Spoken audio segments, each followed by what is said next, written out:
They're in an environment, it's stressful to be a mom. Some women grew up in an environment where, for example, like I did, where there was a lot of outburst, a lot of emotional instability, a lot of chaos emotionally, overreacting instead of responding. Some women even experience emotional neglect as they're growing up. They may have experienced a lot of little traumas. And when I say little traumas, I don't mean insignificant, what the world would perceive as small versus something traumatic, like a car accident or a death or a physical trauma, right? So when you think about that, a lot of women bring into their parenting a lot of past experiences.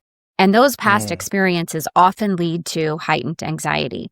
Then you add being a parent, which already adds a certain level of anxiety. And some anxiety is very healthy, right? It just motivates us to step into a role and to do very well or pushes us to succeed. But oftentimes that anxiety can lead to overreacting versus responding. Welcome to Career Coaching Secrets, the podcast where we talk with successful career coaches on how they built their success and the hard lessons they learned along the way. My name is Davis Nguyen, and I'm the founder of Purple Circle, where we help career coaches scale their business to $100,000 years, $100,000 months, and even $100,000 weeks. Before Purple Circle, I've grown several 7- and 8-figure career coaching businesses myself, and have been a consultant at 2 career coaching businesses that are doing over $100 million each. Whether you're an established coach or building your practice for the first time, you'll discover the secrets to elevating your coaching business. Welcome to Career Coaching Secrets Podcast. I'm Kevin, and today we are joined by Robyn Graham. She's been in the business coaching space for over 6 years and transitioned into, I guess, what would you call it, Robyn? Neuroscience coaching? That sounds good, yes. Okay, neuroscience coaching. Anyways, I'm really excited to have you here. Welcome to the show, Robyn. Well, thank you for having me, Kevin. It's an honor to be here with you. You know, one of the first questions I always ask on this podcast is the origin story, the lore.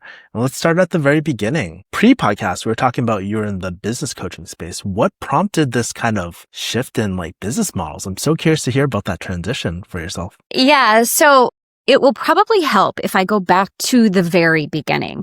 I grew up in a very small town in the Midwest in the US, and I wanted nothing more than to be successful, have a successful career. And so I went to pharmacy school. I became a pharmacist, got my doctorate degree. And then So it helps to understand that as part of my journey, right? But many years later, after I was married, had my 3 children, we were living in Pennsylvania at the time. So we had no family, no support system here. And the anxiety level in our home was really skyrocketing. And I was starting to see that my son was displaying symptoms of anxiety. And I was like, you know what? The cycle has to stop here, because I grew up in a home where there was a lot of anxiety, and I have experienced anxiety my entire life. And I did not want my children to experience the lifelong journey that I had. And so my husband and I decided that I would follow my passion, and I became a professional photographer. So for 11 years, I grew a branding and headshot photography business and was very successful, the go-to in my area for that. And as a result, what I started to see was that women that I was working with from a branding perspective did not know how to build a business. They didn't know anything about building a foundation, using SEO, having a solid website, and then using these images to really grow their personal brand so that people could really get to know them, love them, and trust them. And so I started consulting with all of those clients, and then that led me to get certifications in brand strategy, business growth strategy, and all of those things. And so I did that then alongside the photography until 2022, when I published my book, You, Me, and Anxiety, which is basically my memoir, but also very personal development for teen girls and then a second book for their parents alongside a journal. When I did that, I felt God telling me, I want you to do something with women and their children to help them navigate anxiety. And I was like, no, thank you. I'm going to keep doing what I'm doing. I'm in the business coach space, and I'm just going to keep doing this. Well, as I was working with coaches and my clients, I learned a lot about mindset and growth and all of those things. Fast forward to the end of 2024, and one of my clients had a master coaching certification program that was a year-long program, and it was focused on parenting, motherhood, trauma, relationships, all of those things. And she asked me to join. And I was like, no, I really don't need that. I'm good. And she goes, listen, I want to work with you all year. So how about if I keep working with you, you join my program and we barter? And I was like, well, I don't barter. But then I just felt very led to say yes. And so I joined her program. Come January of 2025, I was like, you know what? If I'm going to do this, I'm going to go all in. And so I found a neuroscience coach certification program and became certified through ICF. And I'm now working on my ACC credentials and will take that exam soon. And so I am now transitioning completely to focusing on coaching women, mothers, and helping them just really with a solution to transforming moments of anxiety into calm and contentment in their relationships with their children. So the pharmacy piece comes in because when I was in the medical industry, I did a lot of work in psychology. So that's how we come full circle. So hopefully that makes sense to you, and now you see the journey. I'm getting goosebumps. You know why? No. You'll never guess this, Robyn. I used to be a drug dealer. I used to be a pharmacist too, which was pretty crazy. So that's why I reacted the way that you did and stuff. So as you're telling your journey, I was like, wow, this is like, I see so many similarities and stuff like that too. It's really, Well, wait a minute. really, were you really an actual interesting. licensed pharmacist or you were a drug dealer? Which is, I they're was two a different licensed things. pharmacist. You were. I Okay. use that as a hook every single time, but yes, Okay. I was a licensed pharmacist. Wow, that's Yeah. amazing. PharmD and all that. So it's pretty funny. Me too. Very Okay, small so there world. we are. We're on the same page. Yeah. Okay. That's really interesting. And so fast forward to now, you're coaching mothers and helping them transform anxiety. Into moments of calm and contentment in their relationships with their children. What does that kind of look like, I guess? What does that relationship dynamic kind of look like with the children? When you think about it, many moms, right, they're in an environment, it's stressful to be a mom. And some women grew up in an environment where, for example, like I did, where there was a lot of outburst, a lot of emotional instability, a lot of chaos emotionally, and overreacting instead of responding. Some women even experience emotional neglect as they're growing up. They may have experienced a lot of little traumas. And when I say little traumas, I don't mean insignificant, what the world would perceive as small versus something traumatic, like a car accident or a death or a physical trauma, right? So when you think about that, a lot of women bring into their parenting a lot of past experiences. And those past experiences often lead to heightened anxiety. Then you add being a parent, which already adds a certain level of anxiety. And some anxiety is very healthy, right? It just motivates us to step into a role and to do very well or pushes us to succeed. But oftentimes that anxiety can lead to overreacting versus responding to our children. So either the mom has anxiety herself, has grown up and not learned how to handle situations and respond versus overreact, or the child has anxiety and the mom has no clue what to do with this kid that has anxiety because they've never lived anxiety. They don't know how to respond to anxiety, or they both have anxiety, the mom and the child. So you can see that past is brought into it. And then obviously you have the present. So what happens is the people in this relationship, the mother and the child, are overreacting. Maybe they are spiraling. Maybe they find themselves unable to communicate because they're not understanding each other, or one's anxiety is heightening another's anxiety. So what that could look like is the child is, for example, studying for an exam, and all of a sudden they are completely freaking out that they're never going to be able to get the assignment done. They're going to fail. They're not able to do this, whatever. And the mom is like, just get over it. Well, that statement is not going to help that child, because a child with anxiety cannot just get over it. A mom with anxiety, if her spouse is telling her, just get over it, they'll be fine. No, you cannot just get over anxiety or any mental health challenge. It takes intentional action. And that is where the neuroscience coaching comes into play, because we can reformulate, we can rewire how the brain is working and then change the way we're communicating with our children so that we can keep calm and peace versus spiraling out of control. Tell me a little bit about the neuroscience aspect and how that dynamic kind of like comes into play, I guess. Yeah, so it's really, so as a coach, I believe that every person has within them everything that they need. They're not coming to me to give them all the answers, right? I'm asking them questions in a thought-provoking, creative way to help them see what's already inside them. And through those questions, when you think of how the brain works, first of all, we're taking them from a place where their sympathetic nervous system may be on overdrive. And if they have anxiety and if they experienced anxiety or a lot of emotional chaos growing up, they've been in a heightened state of overdrive, right? For a long time. So we want to I teach them tools and ways that they can calm their nervous system, build resilience with their nervous system, and then stay in their parasympathetic nervous system, which is where they're going to be able to access all of the brilliance of their brain, all of those tools that we innately have in our brain so that they can be a better parent. And then alongside that, once we start using these tools, then we'll dive into maybe it's habit stacking, maybe it's other tools maybe it's journaling, different tools that we can actually start to rewire the emotional process and the thought process. We know that past experiences are brain pulls from all of our past experiences. So anytime we're looking at different situations, and every single individual is unique, our nervous systems are as unique as our fingerprints. So every person I work with is a little bit different, but the neuroscience piece is, let's start with the nervous system and regulate that, build resilience there. And then let's look at how we can rewire those neural pathways so that we're not automatically going to the negative. We're able to start seeing the positive and spend more time experiencing positive thoughts, positive emotions, more peace and joy versus constant outbursts, chaos, guilt, shame as a result. After, what is the family dynamic like after, I guess? I'm so curious about that. It's pretty remarkable.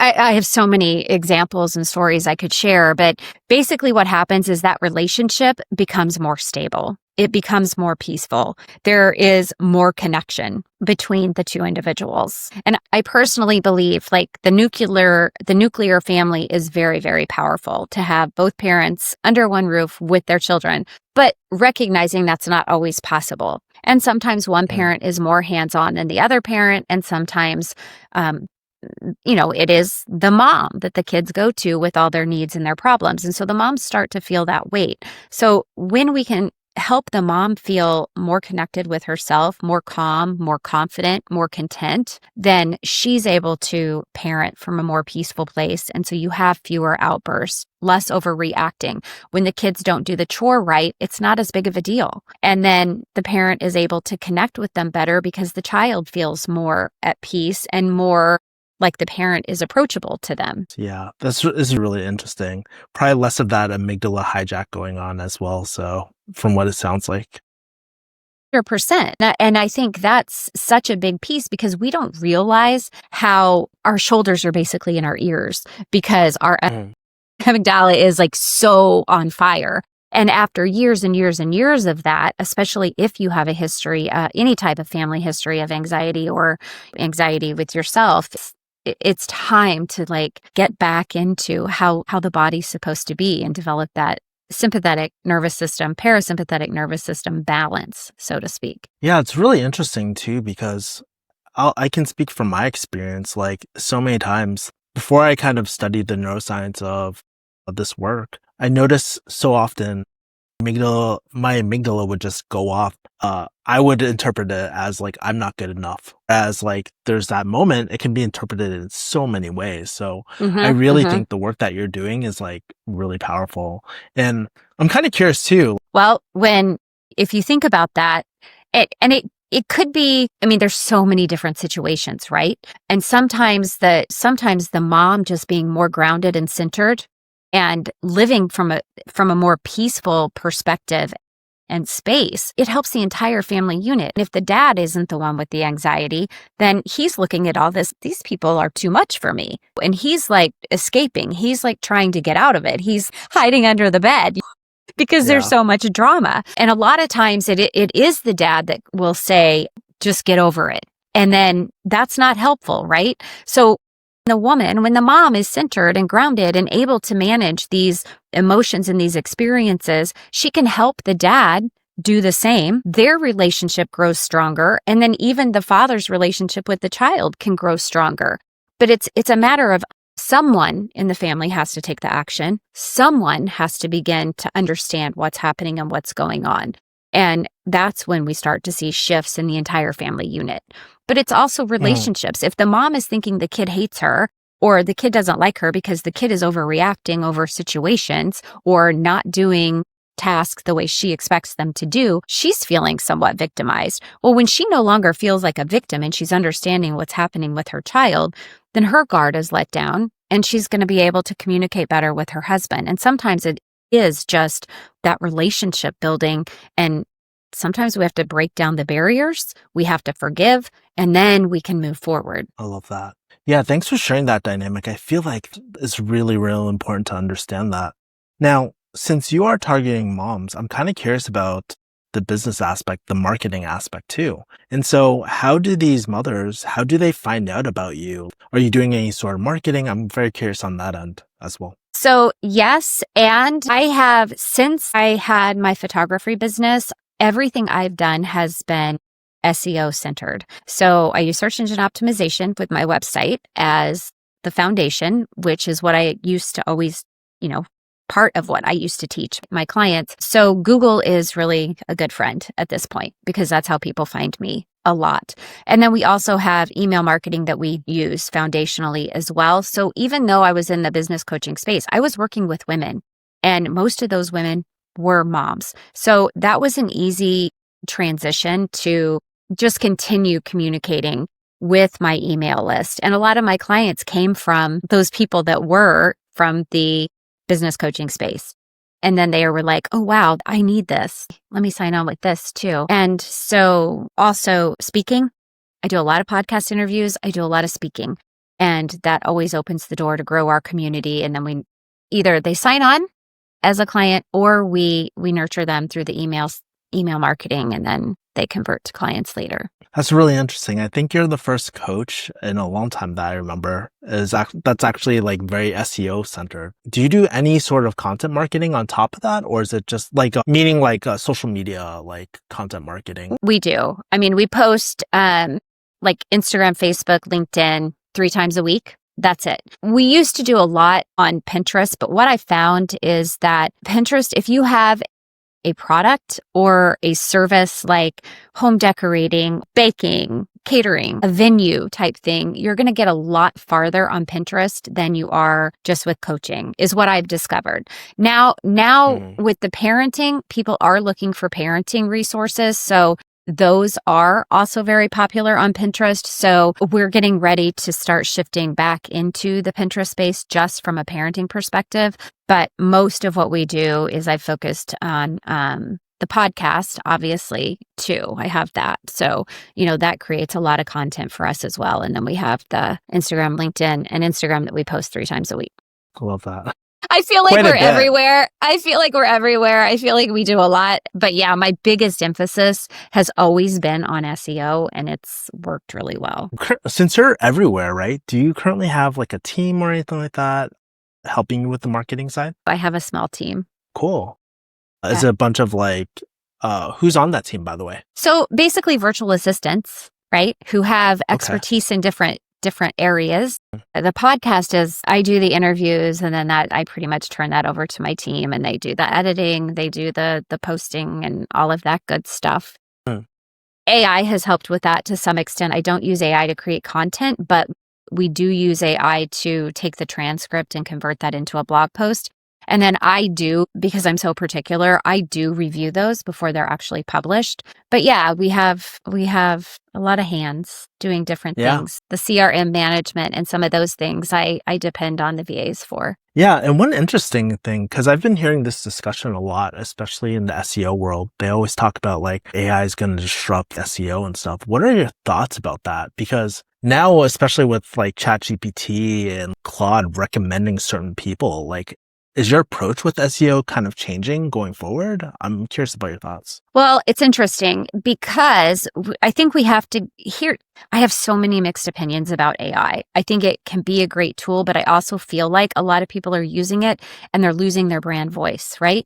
You can't have a machine write for you. Yes, you can put in the prompts and all of that, but if you're not editing it to make it your own voice, I feel like we're losing ground from a branding perspective. As far as a lot of the newer nuances because of AI and SEO, I'm working through those. And I think it's getting harder. I use specific tools for my keyword research and then for, headline analyzers and all of those things to make sure that we're drawing in the people that we want to draw in.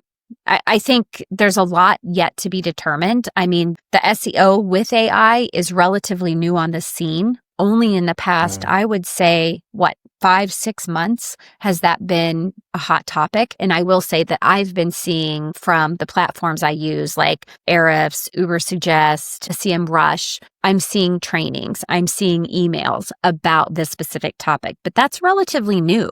So I think we just have to stay on top of and use those resources. So if you have a platform that you're using for SEO, then make sure that you are staying aware of what's transitioning and how AI is influencing SEO, because we just have to keep up with it. Yeah, I don't know. It's kind of of a roundabout answer to your question, but I think that for me, at least, there's still a lot of unknowns. Yeah, and you bring up a good point, because all of this is relatively new in the market, and like even the people like you're talking about, Neil Patel and Eric Sue and all these other people, they're trying to figure it out, and they have these thoughts, but we don't know what's going to happen within the next year or never mind the next 6 months too. So that's interesting. Yeah. And I think, Kevin, it comes down to just being very intentional.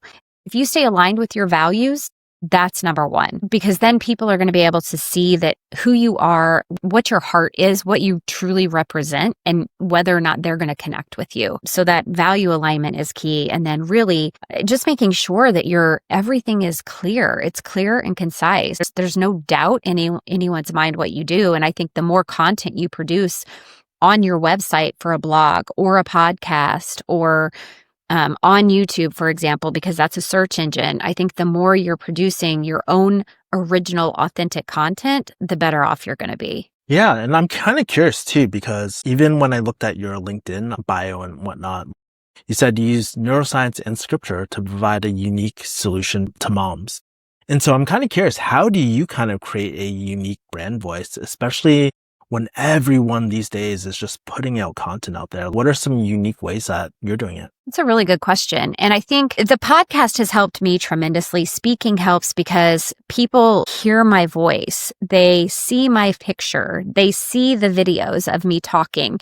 And I think that has been a very big connection point, if you will. Think holding true to the message, like I say, neuroscience and scripture. Well, we know scientifically, we know that science is really just catching up to scripture, because the Bible has said for years and years and years that we can transform our thoughts, right? We don't have to stay stuck. There's so many scripture verses about what is in our heart, what we think that's what we are. And so there's so many verses to help us understand that we don't have to stay stuck. And so for me, my messaging is around everything that I teach my clients, everything that I coach around. And so it's just staying consistent and being clear. Thanks for sharing that too. And so I do want to ask you, moms specifically, are finding out about you, and I'm sure that they're inquiring about the services and stuff like that. And so I'm very curious, what does a coaching engagement look like for you? Are you doing like mostly one-on-one coaching? Do you have group coaching? I'm kind of curious about your offerings and whatnot. Yeah. So right now, today, I'm doing one-to-one. However, we are starting a group program. And then in the future, I would like to do retreats for moms and maybe moms and their daughters. So we'll see how this progresses. As I mentioned to you, I'm relatively new in this space, right? My coaching business has transformed this year in 2025. So right now I'm collecting data to see, okay, if for the group program, for example, how many women out there can meet during the day, or are the majority of my moms working moms where they need an evening? So we're doing a lot of polling right now to try to figure out what are the best times. What is the best month to have a retreat for moms? I've got moms that have grown kids. I've got moms that have young kids. And so just trying to figure out what's going to work best. But the group program will definitely launch by January 2026. What led you to want to start a new group program for moms? So I feel like, and if I'm honest, it will probably be hybrid, because I feel like one-to-one connection, sometimes, especially related to any type of mental health challenge, we need more of an intimate, private connection to be vulnerable. But we also need, loneliness is almost to epidemic proportions right now. And so when we provide a place where women can come together. I mean, this could apply to men too, but when we provide a place where women can come together or people can come together, then they can share in their own experiences. And one person opening up is going to be just the door that's open for somebody else then to walk through and be able to share their story or to ask the questions that they need to ask to be able to get the help that they need. We all learn in group environments. I mean, when you think about any children going to a public school or even a private school, they're in a classroom. When one person asks a question, it's thought-provoking for another person. So that group setting becomes not only a way to help people grow, but they also get the strength and the emotional support and then the friendships that develop in that group setting. Yeah, that's really interesting because you mentioned you're providing these safe spaces for moms, but I've seen it on the other side too of like male loneliness and all that too. And you're right. Yeah. Loneliness is a huge epidemic going on right now. Yeah. Actually, it was pretty sad. I saw this on YouTube. There was this whole trend. Like, I have no friends. And it was like, I have no friends at 20. I have no friends at 50. I have no friends at all different ages. And so, yeah, it's really great that you're offering these like safe spaces, especially for moms who might be feeling like they're going through this alone. And I think when I've been through it, so I know how isolating it can be when you have a child who's struggling. You're not going to talk about their challenges to other people. And there's a lot of blame that goes on too. A lot of moms blame themselves for what's going on with their children. And it's not their fault. So, we only know, or I guess I should say, we don't know what we don't know. And if we have lived and grown up in a certain way, certain environments, then all of those past experiences are not only formulating who we are, but then you have epigenetics and then you have other environmental factors. And all of that translates down to our children as well. It sounds like the type of work that you're doing is very intimate. And sometimes it can get quite heavy sometimes, I would assume at least.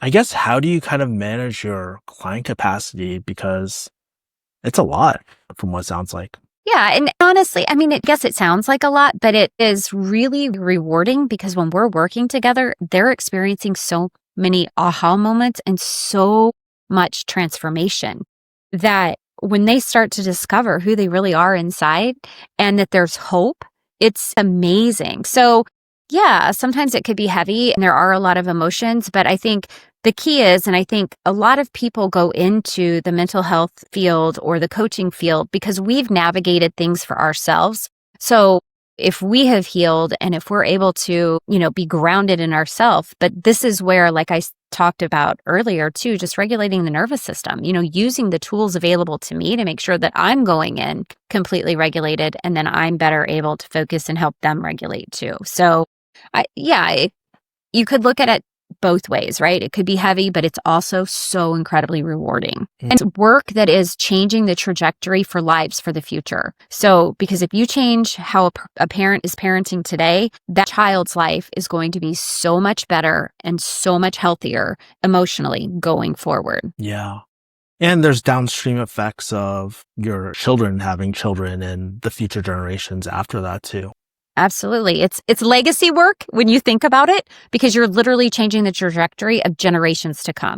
So it may be hard for you right now to do this, but every penny you invest in it, every minute you invest in it, think about the future you're giving your children. It's so much more important than the financial legacy that you might live or might leave, because they won't be able to enjoy the financial piece if they aren't emotionally and mentally stable and healthy. Yeah, we see it all times with like uber rich families and whatnot, them falling apart. Actually, we interviewed a coach who specifically focuses on ultra high net worth families. And he on this podcast, he was telling me how they have all the money in the world, but their family dynamics are like in shambles and whatnot too. And so goes to what you're saying. This is the core piece. This is the legacy work that needs to be done.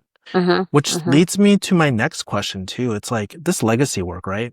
It's something that I feel like a lot of people feel like, oh, it is so important. But one of the things I also think about too is like, we're also kind of a business. So I would love to kind of hear your advice on this because it's not like this legacy work, it can be tied to a dollar. And it feels like kind of weird tying it to a dollar. And so when you think about pricing your coaching services, I guess like where do you structure this pricing? Obviously, you don't need to give any hard numbers, but like for pricing strategy, how do you think about that when you're pricing this? Well, you've got to think about the industry you're in, right? So when you think about the type of coaching I'm doing, I'm working a lot of times alongside a therapist that, because if there is a lot of anxiety or emotional challenges or mental health challenges, my clients also have a therapist. But what's so wonderful is the therapist is taking them from their past to the present, and then the coaching takes them from the present to the future and opens the door for so much more from an opportunity perspective, right? So it kind of goes hand in hand. So if people are going to hire me, they're going to have to look at the numbers, right? It's going to have to work for them. It's going to have to make sense for them because this is fee for service. I can't take insurance. I don't have ICD-9 codes or whatever. So, but it's, people don't look at mental health the same way they look at other things. Like, people are much more likely to buy a Louis Vuitton handbag than they are to invest in mental health care.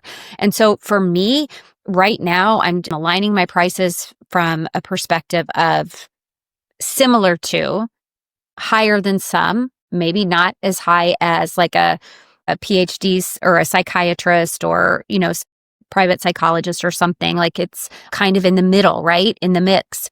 But it's really becomes about the messaging because we have to convey the message of how important this is. And it all comes down to choice, right? We can choose to invest in care that is going to change our lives for the better, and then thus our children and their children and so on. So I guess for me, the pricing has to be relatively accessible, but at the same time, I have spent years and a lot of money developing these tools, learning these tools, and mastering these tools so that I can help people. So I don't know. I don't know if I've answered your question or not. Does that help at all? No, it's really interesting because the reason why I asked that is because I asked different coaches in different industries, right? And some of them align their pricing very similar to like lawyers or attorneys, which I find really funny because a lot of people don't like paying attorneys and stuff. That's one interesting angle. But since the work is more mental health focused, it's really interesting how you kind of align your pricing around like high-end therapists or psychologists and whatnot as well. So I thought that was really, really interesting. Yeah. One of the things I also want to ask you too is like, people are paying for your services. You're just getting this up and launched. I guess I'm curious about your future goals too. And so where do you want this coaching business to take you in the next few years? Like, do you have any secret dreams, big ambitions no one knows about? I would love to hear all that. Well, it's a really good question. So I have more books that I want to write. Obviously, I'm a writer at heart, and speaking, I want to grow my speaking business and get that to where I am in front of a lot more and doing so more frequently. My baby is about to go to college next year, and so I'm going to have a whole new leash on life where I'm going to have a lot more time to be able to do those things that I have on my heart. So in the next few years, I fully anticipate additional books being written, as well as doing a lot more speaking and speaking on bigger stages. Do you ever have plans on hiring more coaches, or do you like being the head coach and just focusing on coaching? No, that is also something that I would love to build out, where I have coaches helping me, working alongside me, not under me, but alongside me, to really make sure that the resources are all there for as many people as we can possibly serve. I believe in this work so wholeheartedly that the more people that, even just training on the same methodology that I'm using, it's just getting such tremendous results for these women that I would love to be able to provide that as well. So I don't know, we may become more of an agency model going forward where, we have full intakes and then go, who knows, maybe I don't know where we're going to go. But as I mentioned, this is still within the past 5 months that I have transitioned. And so I'm still in a lot of information gathering, but I know that the potential is immense. You mentioned several times that you started this about 5 months ago, and I'm so curious, as you reflect on these last 5 months, what are some challenges that you've kind of noticed, like switching industries and all that, and starting this new coaching business for yourself? That's a really good question. And I would say, I think the new messaging and the visibility around that messaging has been the biggest challenge. And I'm going to tell you another thing that's been somewhat challenging for me is that people have literally scheduled calls with me and they think that because I'm changing the scope of my business, I'm changing who my clients are, that now they can just pick my brain for everything that I used to do. And they'll literally schedule calls and want me to help them with their business or whatever. And that has been a challenge. And that is where I have had to lay down firm boundaries to say, I may be transitioning, but this is all information that I worked very hard to attain, that I paid a lot of money for coaching or I paid a lot of money for courses that I'm not in the business of just giving that away. So I had to create like a call per se that people can book with me and pay for that time. But I will say that has happened multiple times in the past 5 months. And that I think is interesting that people have viewed it that way. That, oh, well, she's not in that space anymore. So now I can just get this information for free versus hiring. And I'm talking people who literally had booked calls before and didn't want to invest in business coaching. And now they think that it's going to be available for free. So I found that has been a challenge to navigate alongside navigating just the visibility with the new messaging. What was that transition like for you? Because I'm sure that you have your old business, right? And you're changing, like, sure, people are picking your brain, but like, one day, did you just like shut off all your funnels and all that sort of stuff, like on the old business side, or you just... No, I didn't, because I didn't. And here's what I did was I edited them. So I didn't recreate anything. I used anything that we had and we edited them. So we edited the messaging in any funnels. We sometimes, for some of them, replaced the lead magnet or the ebook or whatever we were giving. And then I left some resources on the website because a lot of the women that I'm working with, a lot of these moms are entrepreneurs or they're writers or they're speakers. And so they still need some of that information. So I did leave a section on the website where there are still business resources available because my population has shifted to an extent, but it's still women who are leaders, who are high achievers, and who a lot of have businesses of their own still. So I didn't completely shut anything off. And because I had always used my name as my business, I didn't have to change my URL. I didn't have to change the podcast name or anything like that. So that part I'm glad I did everything the way I did because that was easy. I love that. Okay. Yeah, I was just really curious because you mentioned people are asking you to pick your brain and stuff. I was like, ooh, I wonder what that transition was like. So thank you for clarifying that too. Yeah. I want to also play a game with you, Robyn, if you're open to it.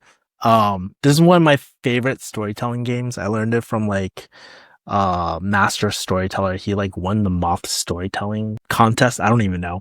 But I want to do it through the lens of business investments because, as you know, a lot of entrepreneurs, a lot of coaches, they invest in things like coaching, training. You mentioned it earlier that you invested a lot to learn what you know now. And so what I want to do, if you're open to it, I would just love to prompt you a phrase and you just tell me the first thing that comes to mind. And we'll just go from there. Okay. First business investment you remember making? The first business investment I ever made was website. For the business coaching business back in the day. Is that right? So let's be clear. Are you focusing specifically on the business coaching or are you going all the way back to when I started? Because I have been an entrepreneur for 25 years. Let's go back into your entrepreneur journey. I want to hear the first thing that people have said in the past, well, yeah, my lemonade stand when I was 10 years old and stuff like that. I'm kind of curious about the first business investment you remember ever making. So that would absolutely hands down be my website. I see. Last business investment you made was the certification course for the neuroscience coaching certification. Best business investment you made? I would say the best business investment I made was my current CRM. That's interesting. Can you tell me more about that? Why that was your best one? I will, because every single thing that I do in my business is under one platform. and everything is automated. So from contracts to invoicing to social media posting to lead funnels, everything is under one platform and it is all automated. So that opened a lot of doors for me to be able to create more content, work with more clients, and all of that. Yeah, I think sometimes we can sometimes forget the amount of drag it takes, just switching from different apps or having everything everywhere and all these small admin tasks. And even if we outsource it, we have to remember, my God, my VA is wasting 20 hours per week on these small little tasks.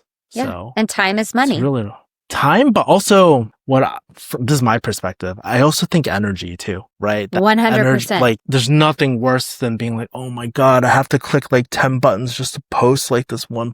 It's that's not the energy I want to have annoying with my content. Not at all. Because if we're feeling that way, people are going to perceive it that way. Yeah. Exactly. Yeah. Yeah.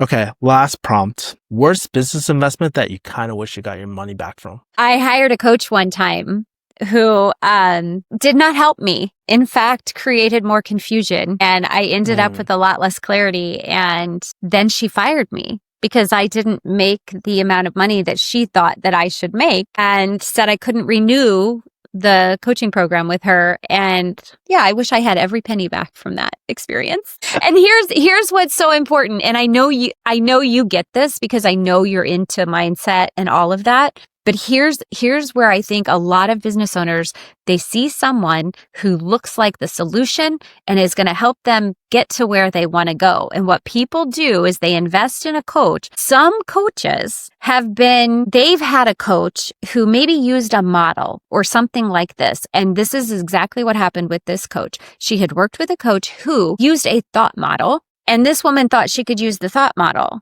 She was not trained to use that thought model. And she was using a thought model that ended up, and I watched it with several people in this mastermind. It messed up their entire mindset, their entire thought process, because it wasn't their thoughts that they were hung up with.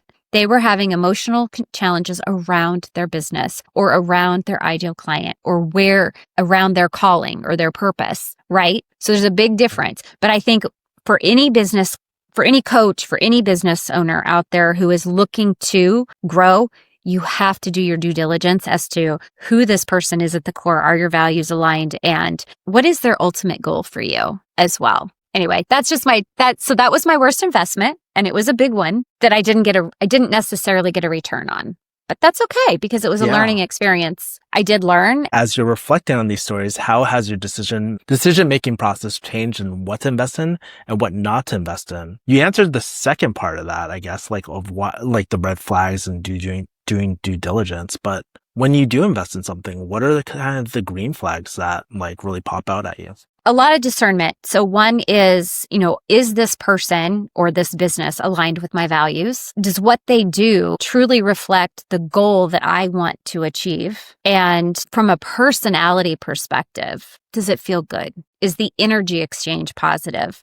Do I like their energy? Do I like all of their content that they're putting out into the world? Because if there's anything that feels a little off, it's a hard no. It's got to be all or nothing for me for a fit. Last piece of advice I would love from you. This is another segment that we have. It's called Overrated, Underrated. As you know, as a business owner, you've probably gotten a lot of advice, some of it good, some of it bad, some of it solicited, some of it unsolicited. And I'm kind of curious, what's the most overrated and underrated piece of advice you've gotten so far? Underrated is to know your numbers, to know your analytics, know what's going on behind the scenes, and not just throwing spaghetti at the wall, because that's more or less insanity. Overrated, I'm going to say overrated is to have financial goals without impact goals, meaning to have your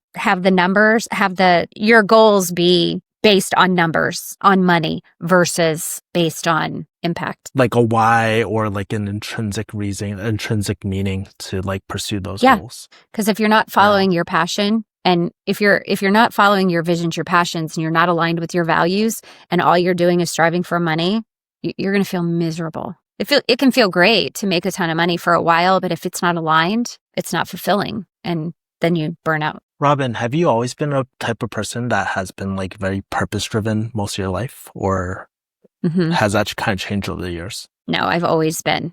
Service and purpose driven. Yeah. I mean, don't get me wrong. I like to make money, but I have to have that. It's got to be rewarding for me. Yeah. Last question for you, Robyn. How can people find you and connect with you? I am the Robyn Graham everywhere. So my website is therobyngraham.com, and there you can find the podcast, you can find free resources, you can find everything there is to know about me, as well as find all of our social handles and everything there as well. So that's a great place to find me. Robyn, there's just so much I took away from this podcast. One, just a downstream. I think sometimes, especially with family dynamics and stuff, a lot of people downplay the effect it has on people, especially families and everybody in the family, right? So oftentimes we're just like, oh yeah, mom is just always like nagging me and always so anxious and all that sort of stuff. But it's really interesting you talking about the neuroscience and the downstream impact on the current family, but on the legacies and future generations to come. And so I just want to say thank you for the work that you do. And thank you for just sharing your experience, not only as a coach, as someone who also really cares, and also as like from the tactile point of view, your business experience as well. So thank you so much for coming on the podcast, Robyn. Thank you for having me. It was a real pleasure. That's it for this episode of Career Coaching Secrets. If you enjoyed this conversation, you can subscribe on YouTube, Spotify, Apple Podcasts, or wherever you're listening to this episode to catch future episodes. This podcast was brought to you by Purple Circle, where we help career coaches scale their business to $100,000 years, $100,000 months, or even $100,000 weeks, all without burning out and making sure that you're making the impact and having the life that you want. To learn more about our community and how we can help you, visit joinpurplecircle.com.